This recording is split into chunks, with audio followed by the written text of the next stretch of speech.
வணக்கம். செவ்வையின் பாதையில் Manjula. JEE 2026 joint entrance exam நடத்தக்கூடிய என்ஜினியரிங் காலேஜுக்கான அட்மிஷன் பற்றி பார்க்க போகிறோம்.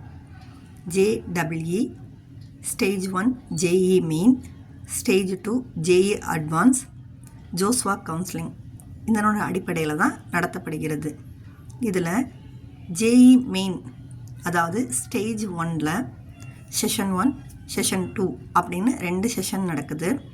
இதை கிளியர் பண்ணி அதாவது JEE மெயினை கிளியர் பண்ணிங்கன்னா நீங்கள் ஜோஸ்வா கவுன்சிலிங் அட்டன் பண்ணும்போது NIT, IIIT, GFITக்கு அப்ளை பண்ண முடியும். இதே நீங்கள் ஸ்டேஜ் 2 JEE அட்வான்ஸையும் நீங்கள் கிளியர் பண்ணிங்கன்னா அதாவது JEE மெயின்லேருந்து குவாலிஃபைட் ஆகி அட்வான்ஸையும் கிளியர் பண்ணிங்கன்னா IITக்குள்ளே போகக்கூடிய இன்னொரு வாய்ப்பும் உங்களுக்கு கிடைக்கும். ஸோ BE BTechக்கு ஒரு அப்ளிகேஷன் ஃபார்ம் போட்டு நீங்கள் இதற்கு ஒரு எக்ஸாம் எழுதலாம். சரி, இப்போ நான் BRக்கும் எழுதணும்னு நினைக்கிறேன் அப்படின்னா BRக்கு தனியாக அப்ளை பண்ணணும். அதுலேயும் இதே ப்ராசஸ் தான். செக்ஷன் 1 செஷன் 2 இதை ரெண்டையும் செஷன் 1 செஷன் 2வையும் நீங்கள் கிளியர் பண்ணிங்கன்னா JEE மெயின் வழியாக NIT, IIT, IIITக்குள்ளே போகலாம்.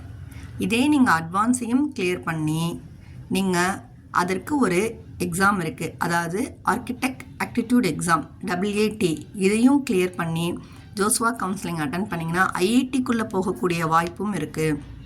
ஒருவர் BE BTechக்கு ஒரு ஃபார்மும் BArcக்கு ஒரு ஃபார்மும் B-Planக்கு ஒரு ஃபார்மும் இல்லை BArc B-Planக்கு சேர்த்து ஒரு ஃபார்மும் சொல்லி தனித்தனியாக அப்ளை பண்ண முடியும்.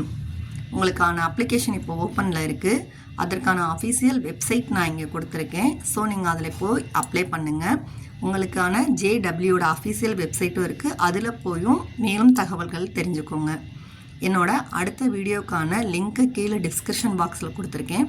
அதில் போய் உங்களுக்கு ஏதாவது டவுட் இருந்தாலும் நீங்கள் கமெண்ட் பண்ணுங்கள். அடுத்த வீடியோவில் மீண்டும் உங்களை சந்திக்கிறேன். நன்றி.